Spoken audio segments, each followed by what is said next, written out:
आप देख रहे हैं अंबेड्स, मैं हूं आपके साथ पूजा ठाकुर। आपको बता दें इस समय हम सेक्रेटरीट में मौजूद है जहां पर जम्मू कश्मीर विधानसभा का बजट सेशन जो है वो आज से शुरू हुआ है, जिसकी शुरुआत जो है वो एलजी के अभिभाषण से हुई और उसके बाद आपको बता दें कई सारे मुद्दे जो है वो जम्मू कश्मीर के जो पॉलिटिकल नेता है उनके द्वारा उठाए जा रहे हैं। उनसे जानते हैं क्या कुछ उनका कहना है इस बजट सेशन से, किस तरह की उम्मीदें जो है लोगों की है और लोगों की बातें किस तरह से जो है वो इस सत्र में लाई जाएगी, ये जानते हैं। तो जेकेयूटी का पहला सत्र जिस तरह से शुरू हुआ है, समय हमारे साथ मनकोटिया जुड़े हुए हैं, इनसे जानते हैं कि क्या कुछ एक्सपेक्टेशंस है, क्या कुछ इनका कहना है। लोगों की काफी ज्यादा उम्मीदें भी हैं। जितने भी हमारे डेली वेजर हैं उनके साथ इन्होंने कमिटमेंट करी है, इन्होंने रिपीटेडली कमिटमेंट किया है कि हमारी सरकार बनते ही सबसे पहले आपका इशू हम एड्रेस करेंगे। लेकिन आज तो इस एड्रेस में कोई जिक्र ही नहीं है उनका। और बेरोजगारों के लिए हर साल 1 लाख नौकरी देने का जो वादा किया था वो तो कहीं चर्चा ही नहीं है उसका। एक भी 1 लाख तो छोड़िए, एक नौकरी का चर्चा नहीं है। तो एक तो निराशा का माहौल जो हमारे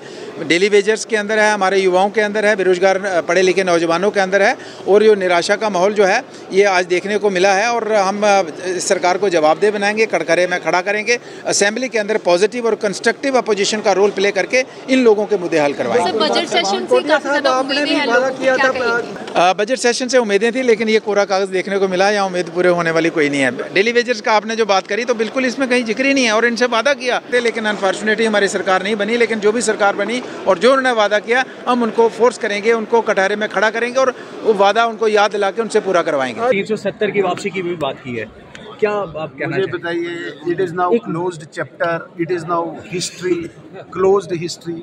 उस पर क्या डिस्कस करें? जिन लोगों की कोई बेस नहीं, जिन लोगों का कोई आधार नहीं, इस प्रकार के मतलब शुरू पे लाने की कोशिश करते हैं वो। शगुन जी, क्या कहना चाहिए जिस तरह से लोगों को काफ़ी ज़्यादा उम्मीदें हैं, आपका क्या कुछ कहना है, किस तरह से काम जो होगा और किस तरह से बात रखी जाएगी? जी मैं यही कहूँगी, हमारे एलजी साहब ने अभी जो एड्रेस किया है उसमें उन्होंने बहुत सी बातें की हैं जम्मू कश्मीर के हित के लिए। जिस तरह की पहले अभी हमारी जो है पूरी कंट्री में पहले 7 एम्स थे, आज जम्मू में भी एम्स है, कश्मीर में भी एम्स है, आज हमारे पास IIT है, IIMs है और भी बहुत सारे इंस्टीट्यूट्स हैं। हमारी कोशिश यही रहेगी भारतीय जनता पार्टी की कि जितने भी वादे नेशनल कॉन्फ्रेंस ने किए हैं जल्द से जल्द वो अपने वादे पूरे करें, चाहे वो फ्री बिजली को लेके है, चाहे वो घर घर पानी को लेके है। और उन्होंने डेली वेजर्स को लेके इलेक्शन मैनिफेस्टो में बहुत सी बातें कही थी। उन्होंने कहा था डेली वेजर्स का रेगुलराइजेशन के लिए, उनकी सैलरी इन्हांसमेंट के लिए हम वेट कर रहे हैं कि नेशनल कॉन्फ्रेंस की सरकार कब तक अपने वादे पूरे करेगी। शगुन, किश्तवाड़ के लोगों की क्या कुछ उम्मीदें हैं और किस तरह से आप जो है उनकी बातों को आगे रखेंगे सेशन में आगे? जी किश्तवाड़ के लोगों को बहुत सी उम्मीदें हैं और उनकी उम्मीदों को ही आगे बढ़ाने के लिए हम लोग यहाँ बैठे हुए हैं। लेकिन हम अभी विपक्ष में बैठे हैं, ये हमारे लिए मैं कह दूँ कि हम बहुत मजबूर हैं, लेकिन हम मौजूदा सरकार को मजबूर कर देंगे कि उनके किए हुए वादे वो जल्द से जल्द निभाएं। जी, इस समय हमारे साथ अरविंद जी भी हैं, इनसे भी बातचीत करते हैं। सर, क्या कहेंगे जिस तरह से आज सेशन जो है शुरू हुआ है, तो किस तरह से लोगों की बातें जो आगे? नहीं, जम्मू की काफ़ी सारी डिमांड्स हैं, अनएम्प्लॉयमेंट को लेके, JNK की बिजली को लेके, पेंशन्स को लेके, राशन को लेके, जो भी लोगों की डिमांड्स हैं, जो इनका मैनिफेस्टो है 12 पॉइंट का कि हम अपना जो मैनिफेस्टो है इम्प्लीमेंट करेंगे 100 डेज़ के अंदर। 200 यूनिट बिजली देंगे, राशन लोगों को फ्री देंगे और पेंशन्स लोगों को देंगे। ऐसे ही हमारी जो डिमांड्स हैं, हमने लोगों से कमिटमेंट है जम्मू के लोगों की, हम इस असेंबली में डिबेट के थ्रू हम जम्मू की लोगों की जो रिक्वायरमेंट्स हैं और जम्मू के लोगों की प्रॉब्लम्स हैं उनको पूरा करने की कोशिश। मनोज सिन्हा की जो स्पीच थी उसमें उन्होंने गवर्नमेंट की कई सारी उपलब्धियां जो है गिनवाई है, किस तरह से आप देख रहे हैं कि लोगों तक वो उपलब्धियां पहुंची है? सेंट्रल गवर्नमेंट की अचीवमेंट्स हैं, जो स्कीम्स हैं वो ग्राउंड पे पहुंची हैं और काफ़ी हद तक पहुंची भी हुई हैं। जैसे प्रधानमंत्री आवास योजना है, हर घर जल है, वो ऐसे करके काफ़ी सारी स्कीम्स हैं जो ग्राउंड पे एग्जीक्यूट हुई हैं। लेकिन हमारी स्टेट की भी लोगों की रिस्पॉन्सिबिलिटी बनती है कि जो लोगों की हमारे साथ कमिटमेंट्स हैं, लोगों ने हमें इतना भरपूर वोट दिया है, जम्मू के लोगों ने जम्मू में और श्रीनगर में श्रीनगर के लोगों ने वोट किया है, तो जो लोगों की तरफ हमारी कमिटमेंट्स बनती हैं, हम उनको कैसे उनकी अनएम्प्लॉयमेंट यूथ की जो डिमांड्स हैं कि उनको रेगुलाइज किया जाए, जैसे बिजली के जो हमारे पेंडिंग बिल हैं उसको कैसे माफ़ किया जाए लोगों का, काफ़ी सारी डिमांड्स हैं, इनको लेके हम जाएंगे। तो लोगों की बातों का किस तरह से लेकर जो है आगे बढ़ने वाले और किन मुद्दों को खासकर, जैसे डेली वेजर्स की भी आपने बात की, कई सारे जो है अलग अलग डिपार्टमेंट के डेली वेजर्स जो है सड़कों पर है, प्रोटेस्ट करें अपनी बात को लेकर, तो किस तरह से आप देखो, भारतीय जनता पार्टी हमेशा डेली वेजर्स के साथ थी। उन्होंने हमेशा कहा था कि जब भी हमारी गवर्नमेंट बनेगी हम रेगुलाइज करेंगे उनको। लेकिन ठीक है, लेकिन हम उनके साथ, हमारी कमिटमेंट है, हम उनके लिए असेंबली में भी लड़ेंगे और ज़मीन पे भी उनके साथ हैं।